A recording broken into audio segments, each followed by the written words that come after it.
In every city, there are streets the streetlights forget. Places where the fog doesn't lift, it settles. Into the bones.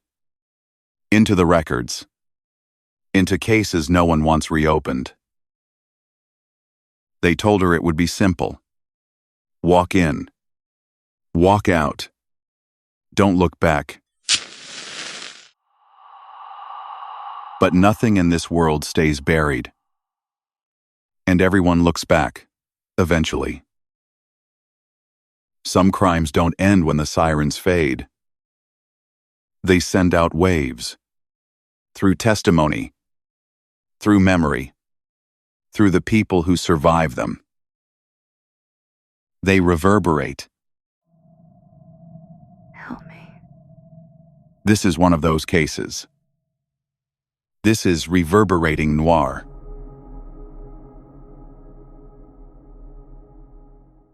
The Hague, May the 2nd, 1649. A man sits down to dinner in his lodgings. He is 54 years old. He is a lawyer, a scholar, a diplomat. He has survived a civil war, the fury of a king, and the most dangerous legal proceeding in the history of the English-speaking world. He does not survive the night. The door bursts open. Armed men pour in. Swords rise and fall. And Isaac Dorislaus, the Dutch-born lawyer who helped put a king on trial, is dead before anyone can reach him. The killers are gone before the candles stop flickering. Welcome to the show. I'm Adam Jones. And I'm Nina Jovovich, and today we are going somewhere most true crime doesn't go 3.5 centuries back. To a murder that was not a crime of passion, not a robbery gone wrong, not a personal vendetta. This was a political assassination. Planned, sanctioned, and carried out with the cold precision of a government operation, except the government doing the operating had no country left to govern. The story of Isaac Dorislaus is one of the most overlooked cases of targeted political killing in European history. And when you understand the full picture who he was, what he did, and who wanted him dead, it stops being a footnote. It becomes a mirror. Held up to every age that has ever asked the question, when does political opposition become criminal violence? Let's start at the beginning. Isaac Dorislaus was born in Alkmaar, Holland, in 1595. He grew up in the Dutch Republic, a nation born from rebellion. The Dutch had fought a brutal 80-year war to break free from Spanish imperial rule. When young Isaac studied law and history at the University of Leiden, he absorbed ideas that were founding principles in his homeland, that a people could resist a tyrant, that sovereignty could belong to a community, not just a crown. And England in 1627 was a pressure cooker. King Charles I was already pushing the limits of royal authority, forced loans, taxation without Parliament's consent, the suspension of the very institution that was supposed to check his power. Into this environment, Dorislaus arrives with a prestigious appointment, the first ever professor of history at the University of Cambridge. And almost immediately, he detonates a scandal. His inaugural lectures were on Tacitus. If you don't know Tacitus, he was a Roman historian who wrote about the pathologies of empire, about what happens when power concentrates in one man's hands and corrupts everything it touches. For centuries, European intellectuals had used Tacitus as a kind of coded language for talking about tyranny without getting themselves killed. Dorislaus used those lectures to draw explicit contrasts between lawful kingship and tyranny. He defended the Dutch revolt against Spain. He argued in the lecture halls of Cambridge, within earshot of the royal court, that communities had rights that superseded the prerogatives of princes. The crown was not amused. He was pulled from his lecturing post almost immediately. His doctorate was delayed for years. The message from Charles I's government was crystal clear. These ideas are not welcome here. But here's what's interesting about Dorislaus psychologically. He didn't leave. He didn't retreat. He adapted. He was admitted to the College of Advocates in 1629, found his footing in the legal world. And when the bishops' wars broke out in 1640, the conflicts that would light the fuse of the English Civil War, he was there. Serving as judge advocate for the parliamentary army, he had made his choice, and he was going to see it through. The English Civil War tore the country apart through the 1640s. Parliament against the king, Roundheads against Cavaliers, brother against brother in some cases. By 1648, the parliamentary forces had won. Charles I was a prisoner. And then Parliament did something that shocked the entire civilized world. January of 1649. This is the moment everything converges. Kings had been killed before, Adam, plenty of them, poisoned, stabbed, suffocated, thrown from windows. Palace coups. Battlefield defeats. The history of European monarchy is soaked in blood. But this was different. This was a public judicial execution in the name of the people. With charges read aloud, a formal verdict delivered, and a death warrant signed by dozens of men willing to put their names on record. That distinction between a murder in a palace corridor and a trial in a court of law was everything. It was a declaration that the king was not above the law. That sovereignty lived in the community, not the crown. And Isaac Dorislaus helped build the legal architecture that made it possible. He was appointed to assist in drafting the charge of high treason against Charles I. He wasn't the most visible figure in the courtroom, that was Judge John Bradshaw, and John Cook as led prosecution counsel, but Dorislaus provided the foundational jurisprudence, the argument that a king could be held accountable, that a court could legitimately try him, that the law was bigger than the man who wore the crown. On the 30th of January, 1649, Charles I walked out onto a scaffold outside the banqueting house in Whitehall. He said a few words, he laid his head on the block, and the executioner's axe fell. For the parliamentary cause, it was the culmination of a legal and political revolution. For the thousands of Royalists who had fought for Charles, who had lost their estates, their titles, their sons, their futures, it was something else entirely. It was sacrilege, the judicial murder of God's anointed king. And the men who had made it happen, every lawyer, every judge, every signatory were, in Royalist eyes, not officers of a legitimate court. They were murderers. And they would be treated accordingly. The new English Commonwealth was born in blood and controversy, and it faced an immediate existential problem. The monarchies of Europe were horrified. If Parliament could execute a king their king, what did that mean for every other throne on the continent?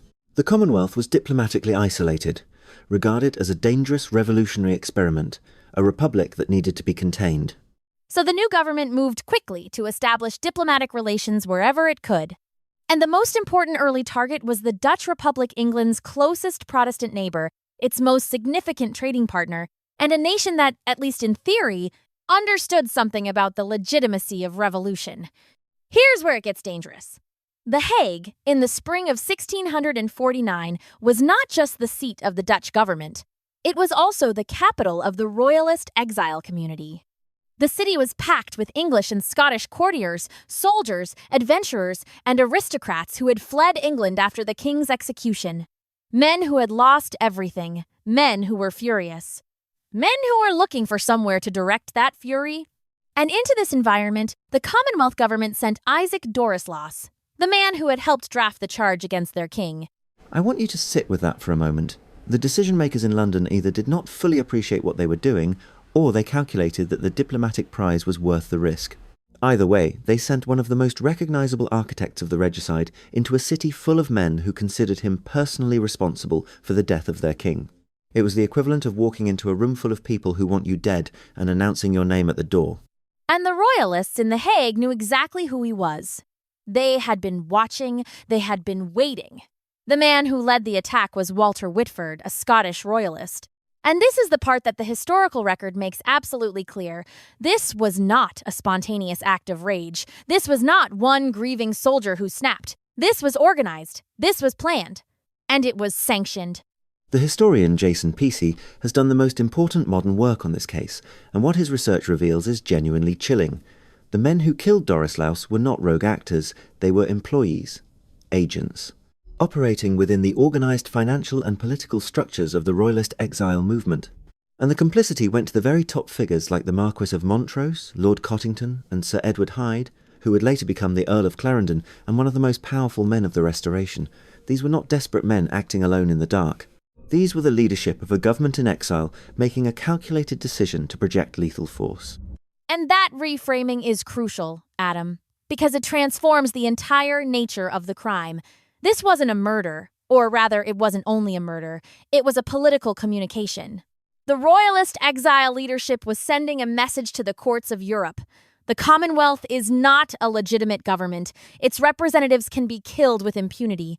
The cause of Charles II is still alive, and we are still dangerous. In the brutal competition for diplomatic recognition and financial support that defined the Royalist exile experience, demonstrating the will to punish your enemies was itself a form of power. On the evening of May 2nd, 1649, Walter Whitford and his men forced their way into Dorislaus's lodgings in The Hague. The attack was swift. Multiple sword blows to the head, Dorislaus had no time to defend himself. No time to call for help.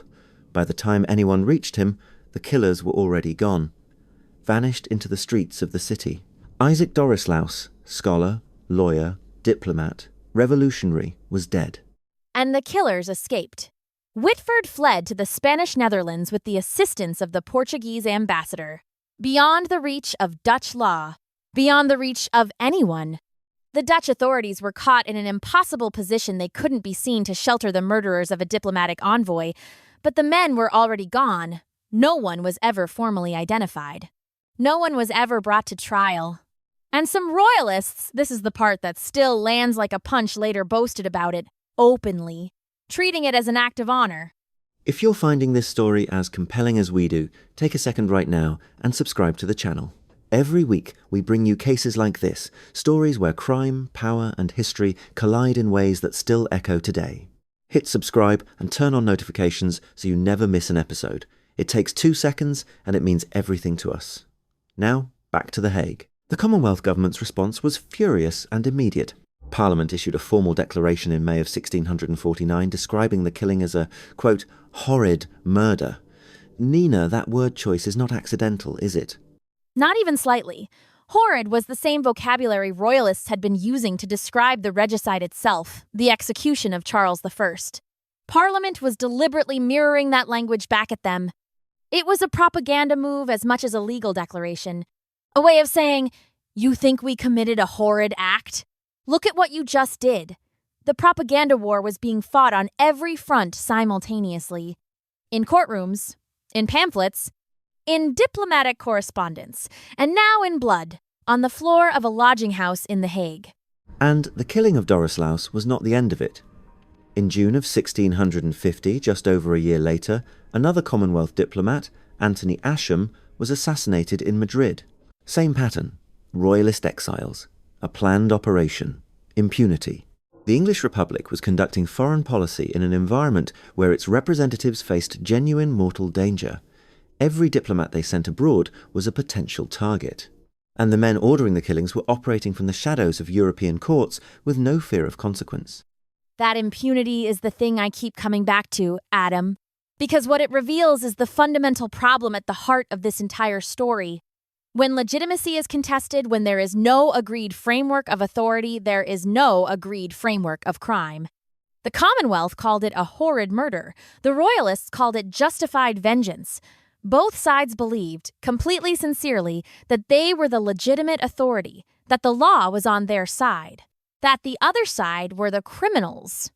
And in that gap, in that space, where two competing claims to legitimacy face each other across a void, violence fills the vacuum. Every time. The body of Isaac Dorislaus was returned to England, and the Commonwealth government made a decision that was, in its own way, as politically charged as anything that had come before. They buried him in Westminster Abbey, the most prestigious burial ground in the kingdom, the resting place of monarchs, of statesmen, of national heroes. A Dutch-born lawyer who had helped put a king on trial was being interred alongside the kings themselves. It was a statement, a deliberate act of counter-symbolism. The same space that had witnessed the coronations of English monarchs for centuries now held the remains of a man who had helped destroy one of them. The Commonwealth was saying, this man died in the service of the Republic. The Republic honors its dead. And this sacred ground belongs to us now. But the Republic did not last. In 1660, 11 years after the execution of Charles I, his son, Charles II, returned to England. The Restoration. The monarchy was back. And the reckoning was swift. And it was comprehensive. And it extended in ways that still feel almost medieval, beyond the grave. In 1661, the bodies of Oliver Cromwell, Henry Ireton, and Judge John Bradshaw were exhumed from Westminster Abbey. They were hung in their shrouds at Tyburn, the traditional site of criminal execution. Then they were decapitated. Their heads were displayed on poles above Westminster Hall. The Restoration was telling the world, our vengeance does not stop at death. The law of kings reaches into the earth itself. Dorislaus was not subjected to that particular ritual. He had already paid with his life, and his role in the Regicide, while significant, had been preparatory rather than central. But his remains were disinterred from Westminster Abbey, removed. Relocated to St Margaret's churchyard right next door to the Abbey, close enough to hear the bells but outside its sacred walls. Even in death, the politics of the revolution demanded a final verdict. So what do we take from this, Adam? What does the murder of Isaac Dorislaus actually tell us? Because I think there's a danger in treating this purely as a historical curiosity. A 17th century story about a world that no longer exists. The patterns here, the organized political violence, the contested legitimacy, the targeting of the people who do the legal and intellectual work of transformation, those patterns don't disappear. They repeat. Dorislaus was, at his core, a man who believed that the application of legal reason to political problems could produce just outcomes. He believed that law was bigger than any individual, bigger than a king, bigger than a crown. And he was killed for it. Not because his legal argument was wrong, but because it was unforgivable to the people who had lost everything in the conflict it helped to conclude. The sword that killed him in The Hague was not just a weapon, it was a message, written in blood in a language that every era understands. Ideas have consequences, and sometimes the people who hold dangerous ideas pay for them with their lives. He rests today in the shadow of Westminster Abbey, close enough to the great church to hear the echoes of state ceremonies still unfolding inside, but excluded from it. By the judgment of a restoration that never fully made its peace with the revolution it displaced. A scholar who became a soldier's lawyer, a refugee who became a diplomat, a man of ideas who was killed for the consequences of those ideas. And a reminder as relevant today as it was in 1649 that when political conflict collapses the boundary between opposition and crime, between legitimate dissent and treasonous subversion, the people who travel to hostile places in search of common ground are always among the first to pay the price. The sword of vengeance, once drawn, is rarely easily sheathed. If this episode made you think, if it made you feel, subscribe to the channel right now. Every week, we go deep into the cases that history almost forgot. The crimes that shaped the world. The victims who deserved better. The stories that still have something to say to us today. Subscribe, leave a comment, tell us what you thought, and we'll see you in the next one. Isaac Dorislaus, 1595 to 1649. Remember the name.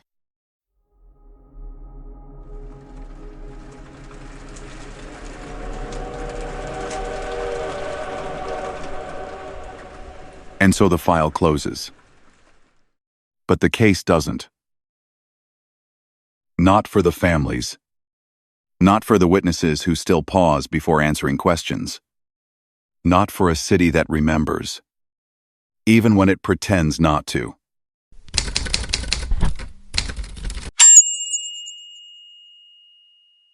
The evidence sits somewhere in a box.